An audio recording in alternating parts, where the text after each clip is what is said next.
Y vamos a abrir este segundo bloque con el panorama político francés después de las elecciones del domingo. Un tema abordado por la prensa desde diferentes perspectivas. Alba, bienvenida nuevamente al estudio. Hola de nuevo, Francisco. Y efectivamente vamos a volver a hablar de eso porque da mucho para analizar. Arrancamos con el medio francés L'Humanité, de tendencia de izquierda, que titula Elecciones legislativas 2024. El nuevo Frente Popular pide a Emmanuel Macron que recurra inmediatamente a la coalición para formar gobierno. Y es que recordemos, tras las elecciones en las que ganó la izquierda, el presidente Macron ha guardado silencio. Solo se pronunció el lunes para pedirle a su primer ministro, Gabriel Attal, que no dimitiera por el bien del país. Y el nuevo Frente Popular empieza a exigir que se forme un nuevo gobierno que los contemple en él. Quedaron en primer lugar, pero sin una mayoría absoluta, por lo que podrían reclamar el puesto de primer ministro, pero sería muy difícil, como ya comentábamos, que gobernaran en la Asamblea Nacional de esta forma. Ahora, según remarca este artículo, se está a la espera de un movimiento por parte del oficialismo, y este medio acusa directamente a Macron, es muy duro con él, de estar intentando evitar a toda costa un gobierno de la izquierda e intenta también establecer una narrativa en la que él quede todavía como la mayor fuerza política del país a pesar del resultado de estas elecciones. También acusa L'Humanité que de fondo estaría esta especulación sobre nuevas coaliciones, especialmente sobre una alianza entre el macronismo y la derecha tradicional con los republicanos. Sigamos ahora con la Croix, con Francia, pero desde el otro bando político de la extrema derecha, que, como hemos recordado estos días, a pesar de su derrota con el tercer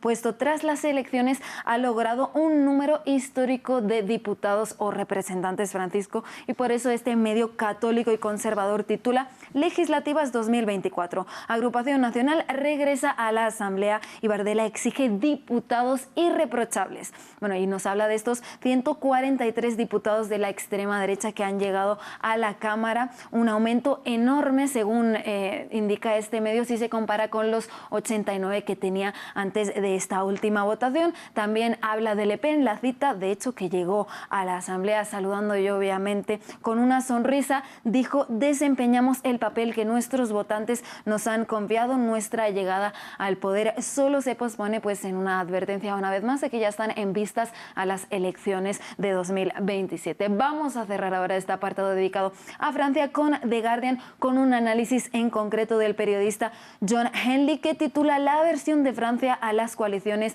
significa que cualquier gobierno corre riesgo de un colapso. Dice: en Francia los líderes tanto de la izquierda como de la derecha se han apresurado a descartar un gobierno de coalición, algo que este periodista señala va en contra de la tradición europea, y cita ejemplos como el de Suecia, que tiene coaliciones desde los 70, Alemania desde los 60, Italia incluso desde los 40, Francisco, pero no es nada propio de la tradición francesa, pues entre otros motivos porque este sistema de dos vueltas suele permitir mayorías.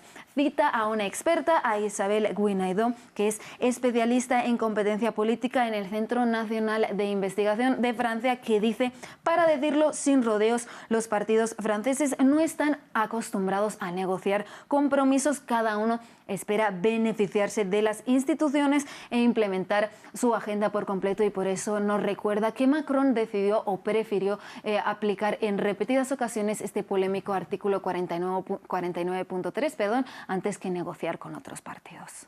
Hay movimiento entonces en Francia del que vamos a estar bien pendientes. Muchísimo movimiento, yo creo que lo seguirá habiendo. Exactamente. Cambiemos de país y vamos ahora a Estados Unidos para hablar sobre el programa electoral de los republicanos, en especial en lo referente a la migración.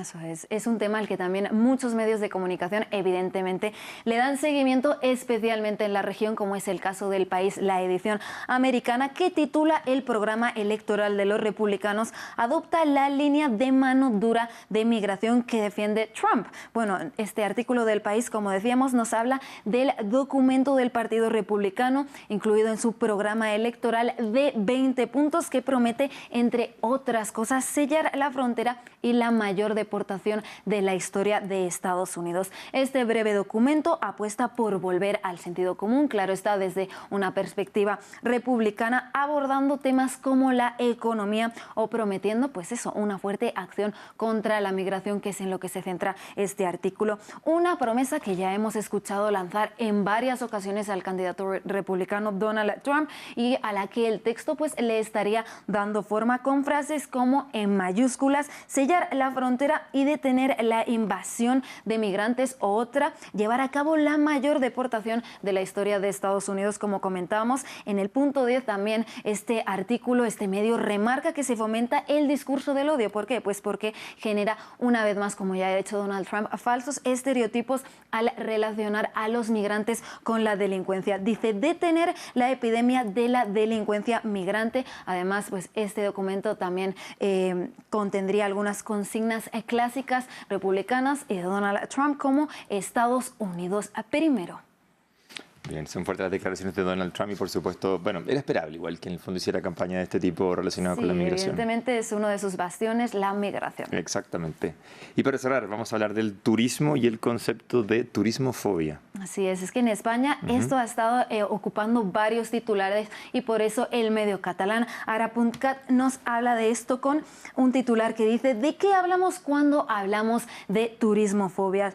Por eso vamos a hablar de este tema, en concreto de lo que está pasando en Barcelona, donde cada vez pues hay más muestras de rechazo al turismo masivo. Hemos podido ver malestar e incluso protestas, en concreto el sábado pasado en esta ciudad del Mediterráneo, contra el turismo. Dice este medio que 1 de cada 4 barceloneses ve el turismo como algo que más bien perjudica a la ciudad, y también habla de este concepto que ha hecho aflorar la turismofobia, que este medio nos intentaría explicar exactamente qué es. Para ello utiliza a varios expertos como José Antonio Donaire, doctor de Geografía y profesor de la Universidad de Turismo de Girona. Dice: es una palabra que despista y distorsiona porque se presta a muchos usos. Por una parte, acusa que una parte de la población ve el turismo como un problema. Por otro, se ha utilizado como un concepto peyorativo para intentar deslegitimar el movimiento de protestas. Por otra parte, también cita a un economista, a Miguel Puig, que dice: cada vez menos personas viven del turismo y cada vez hay más que se perjudican con él. Analiza también estos problemas del turismo masivo descontrolado, como la masificación de espacios públicos, el encarecimiento del precio de la vivienda y alquileres también, o el encarecimiento del nivel de vida o el costo de vida en general. Pero remarca este artículo, obviamente, también que esto no es responsabilidad de un turista en concreto, sino que se establecen más a las dinámicas del turismo, y también rechaza absolutamente cualquier agresión contra cualquier persona. Cierra diciendo: se está confundiendo la turismofobia con la postura en contra de las dinámicas de turificación. Me llamó la atención 2 avisos que habían atrás: Barcelona no es Disneylandia, decía, y Make Barcelona Great Again. Sí, yo es que viví en esta ciudad y la verdad es que el turismo complica mucho la vida del día a día, pero obviamente cualquier muestra violenta sería también muy rechazable. Exactamente, completamente reprochable. Sí. Bueno, vamos a seguir hablando de este tema, con nuestro invitado del día que viene a continuación. Gracias, Alba, por introducir este tema. Nos vemos mañana. Nos vemos mañana.